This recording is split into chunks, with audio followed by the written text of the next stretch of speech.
What's up guys, my name is Ace, and welcome back to another gun guide. This is the series where I go into great detail with all of the stats as well as some excellent attachment combinations for every gun in Modern Warfare 2.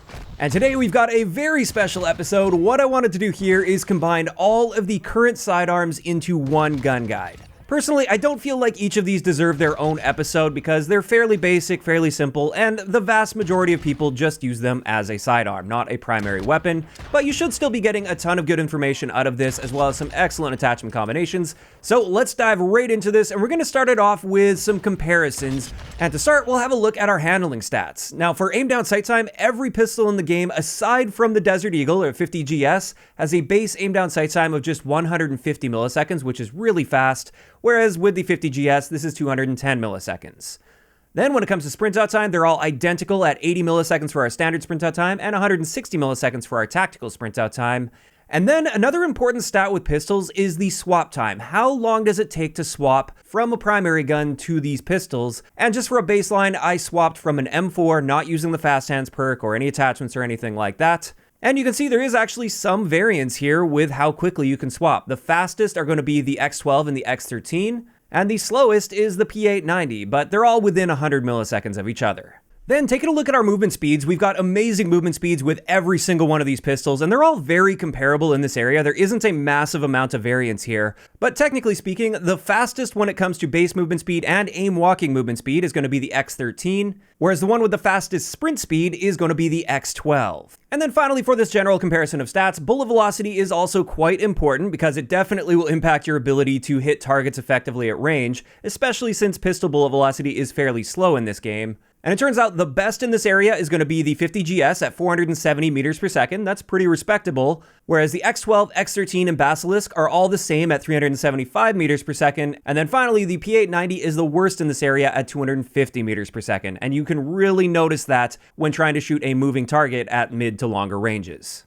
Next up, let's have a look at a range and time to kill comparison with all of these pistols. And with this, you can see we don't have any crazy long ranges with any of the pistols. The best here is actually the X12 at about 35 meters before it drops off to our minimum damage range. But you'll see there's also a wide variety in the number of shots it'll take to kill. With the Basilisk, for instance, right up close and personal, you can actually get a one-shot kill to the body as long as it hits the upper torso within about 9 meters or so. Whereas with the X13 Auto, when you get beyond 30 meters, it can take you up to 8 shots to kill the target. Actually 9 technically if you're shooting limb shots, which is insane and actually the lowest amount of damage per bullet in this game. Now, the thing with pistols that we will get into in a little bit is most of the pistols have the option to have a higher fire rate with a different trigger. And I almost always recommend using those triggers to improve your rate of fire. And as a result, I wanted to show this same comparison, assuming you're using the trigger that gives you the best possible fire rate and therefore the best possible time to kill with these. The range and damage values don't change here, it's just the time to kill values, and I just wanted to point that out for anybody that wants more of a realistic time to kill potential that you would actually see with ideal setups. Next up, for our direct comparison between these pistols, let's have a look at hipfire, and all of these have pretty good hipfire, with the one exception maybe being the X13, but that's full auto, so it does kind of make sense. But the best in this area is the P890, and that has very, very good hipfire. In fact, in most situations, you don't really need to aim down sight with this gun. You can just hipfire no problem up close. But yeah, in general, hipfire is great with the pistols in this game. And then finally, for our direct comparison, before we get into the more individual stats of these weapons, let's have a look at our base recoil plots. And as we can see, all of the pistols are quite accurate, with the one exception being the X13, again, because it's full auto with a really high fire rate. But the big standout here is definitely the X12. That's got a very, very tight grouping at 10 meters. And a big thing I wanted to point out is with many of these pistols, it looks like there's a lot more recoil than what you're actually experiencing. And when you start learning the recoil plots and these recoil patterns, you can just start to trust that you're going to be on target while spamming really quickly, even if it looks like your gun is kicking way higher than it actually is, and you should be able to find a lot of success that way. And with that is going to wrap it up for the direct comparison section of this video. Now I want to move into the individual guns, and we're going to start this off with the P890. I tried to put as much information as possible all into one screen here, with unique attachments and everything like that. But a couple things to note with this gun is if you're using the Bruin Express trigger, which gives us the fastest fire rate at 353 rounds per minute, our time to kill potential with a 2-shot kill is now 170 milliseconds, which is a highly competitive time to kill. And as long as you can keep yourself within those 2-shot kill ranges and you're hitting people in the torso for that 2-shot kill, this is actually going to be very competitive with primary weapons in this game. And that leads me into my preferred setup with the P890, and honestly, you can use this as a primary weapon just fine. With this, we're using the Cottonmouth barrel, the FJX70 laser, the Bruin Express trigger, of course, the Bruin RSH80 grip, and the 12-round magazine. Now with the tuning there, I just tuned everything in the direction of sprint out time, so we have a pretty much instant sprint out time at about 5 milliseconds. Our aim down sight speed is noticeably slower than the base, but it's still very competitive with what you'd expect with a primary weapon. And again, this gun has amazing hip fire, so up close and personal, you don't even have to worry about aim down sight time. You can just hip fire as you're aiming down sight. And like I said, we get a time to kill potential with this at 170 milliseconds, which is incredibly fast. The one big downside to this you might notice is our new recoil with this is quite a bit higher than our base recoil, but within the effective ranges of this gun, that recoil is still very manageable, and since it's a semi-auto, you can just pace your shots a little bit. If you notice it's starting to kick way up, just slow down your shots a little bit, and you should be able to keep that under control just fine. So there we go, that's a P890, and honestly, this is probably my favorite pistol setup in the entire game. But now let's move on to the 50 GS. And with this, once again, I am going to point out that trigger with the fastest rate of fire at 200 rounds per minute. This is the hair trigger, and this gives us a 2-shot time to kill potential of 300 milliseconds. Now that, unfortunately, isn't a highly competitive time to kill, at least up close. This is always just going to be a 2-shot kill to the body at any range. Even like at 100 meters, it's still a 2-shot kill with this gun. And when you start stretching out your ranges, 300 milliseconds isn't really all that bad, and as a result, you can actually treat this kind of like a DMR, and that's where there's another big thing I wanted to point out. Just like a lot of DMRs, from 0 to 25 meters, this gun is a 1-shot kill to the head or the neck. So if you want, you could just play it consistent, aim for the body, just get consistent 2-shot kills. Or if you find yourself within 25 meters, you can really try for those headshots for a literal instant kill with this gun. On top of that, there are 2 different barrels that can increase our ranges by 32%, which is a massive range increase, and that can definitely help with that 1-shot headshot potential, but I wouldn't bother with those if you're just going to be going for body shots, since it's a 2-shot kill anywhere. As for my preferred attachment setup with the 50 GS, this is what I like to call my DMR setup. So with this, we're using the FTAC 50 comp in our muzzle section. We've got the hair trigger for the fastest rate of fire, the FJX70 laser again, the GS 50 wood grain rear grip, and the 10-round magazine on this. With this particular setup, our aim down sight speed is still very respectable at 243 milliseconds, and our recoil, while technically higher than the base recoil, it is still very easy to control, and the reason we're just seeing the higher recoil there is due to the faster fire rate. So if you want better recoil, just slow down your shots a little bit, which you may have to do for really long range shots, but up close and personal, just spam away, and that recoil is just fine. After that, let's move on to the X12, and with this one, we get some massive rate of fire improvements with triggers. The best possible rate of fire here with the XRK Lightning Fire trigger is 522 rounds per minute, which some of you will have the trigger finger to maintain and others won't, so you really have to judge this one based on how fast you're capable of shooting. But if you've got a great trigger finger, I definitely recommend that trigger for a time to kill potential up close at 230 milliseconds, which is not insanely fast by any means, but when you also factor in all of the handling and mobility benefits with a pistol, I would still call that quite competitive. And another thing I wanted to point out here is with the magazines. This gun does have a 50-round drum, but in my opinion, that's just a little overkill and really kills our aim down sight speed.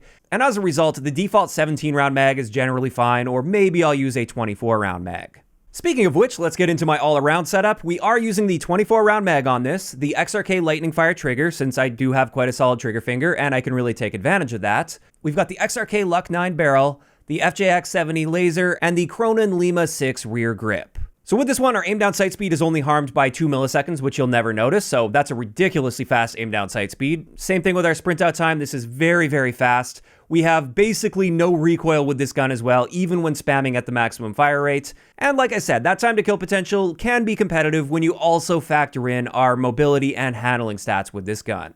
Then let's move on to the Basilisk, and this one's interesting. Like I said, from 0 to 9.1 meters, this is a 1-shot kill anywhere in the upper torso, neck, or head, and our 1-shot headshot potential extends all the way out to 35 meters, which is pretty great. So this gun really rewards that headshot accuracy, and that's excellent to see. Next up, a really interesting factor with the Basilisk is there is a pre-fire delay due to the fact that this is a double-action revolver. So when you pull the trigger, the gun doesn't actually fire instantly like it does with almost every other gun in this game. There's actually an 80 millisecond delay by default, And I have found this can really throw you off target because at the moment of you pulling the trigger, you might be perfectly on target, but a lot can change in just 80 milliseconds, especially against a moving target.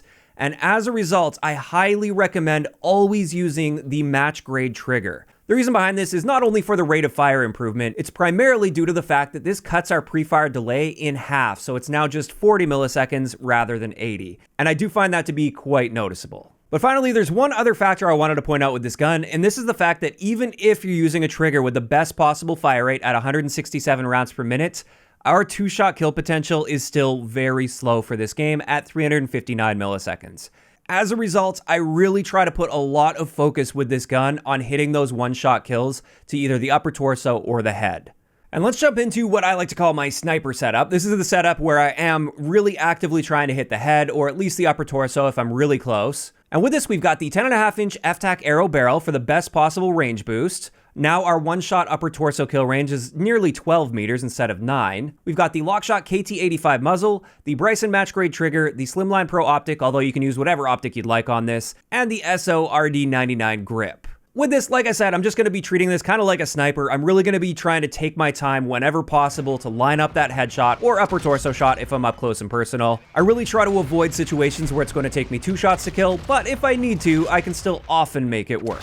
Now, just as an alternative though, I actually prefer running this with Snakeshot and Akimbo, and I know a lot of people frown on this, but I actually think it's reasonably balanced in this game compared to Modern Warfare 2019 at one point. And with this, we're once again using that F-Tac arrow barrel and the match grade trigger. However, now we're using the Revo LSD 7mm laser for better hip fire, the Snakeshot ammunition, and Akimbo in our rear grip slot. And with this, it actually converts the gun into a shotgun. And in my testing, you can get a 2-shot kill out to about 7.8 meters. So that's if you're pulling both triggers at once and firing both guns at once. So it's kind of like a 1-shot kill out to 7.8 meters. Whereas the maximum range at which we're able to even hit the target is just 13 meters. So this is definitely more of a niche thing where you do have to get yourself right up close and personal. But if you manage to do that, you're going to be practically unstoppable. And then finally, let's move on to the only full auto pistol we currently have in the game. This is the X13, and this has a very high fire rate at 723 rounds per minute. And it is worth noting, unlike the other pistols, we don't have any triggers that can change our rate of fire. The rate of fire is the rate of fire. There's no way to change that. However, the interesting thing with this one is if you use the impact point barrel, this will unlock the ability to use stocks as well as muzzles on this gun, and you can kind of convert this into an SMG. So that's the first setup I wanted to share with the X13 is my SMG setup. And with this, of course, we are using that impact point barrel combined with the XRK Venture 900 muzzle and the XRK Dynamic Precision stock. Now on top of that, we have a 24-round magazine and the FJX 70 laser. And with this, our time to kill potential right up close and personal is 195 milliseconds, which is excellent and very competitive with the SMGs in this game. Our aim down sight time is unfortunately a little bit on the slower side, but still very manageable at 279 milliseconds. And our sprint out time, while it is slightly slower, it's still incredible at just 89 milliseconds. A big thing you'll notice with this as well is our recoil is significantly improved with this setup. You can see even when firing 24 rounds compared to 17, we're getting a much lower total magnitude of recoil, so it's much easier to control, and you can actually stretch the ranges out fairly well with this. So overall, definitely a great setup and probably one of the more consistent ways to run the X13. However, I know a lot of people like using this Akimbo as well, so here is my Akimbo setup.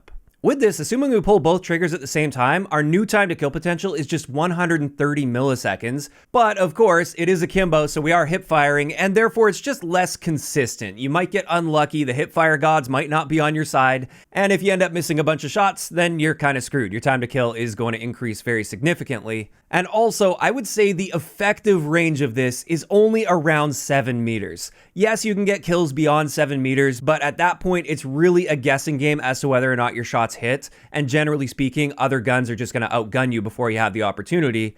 But if you can keep yourself within about 7 meters, you can be quite dominant with the X13 Akimbo setup.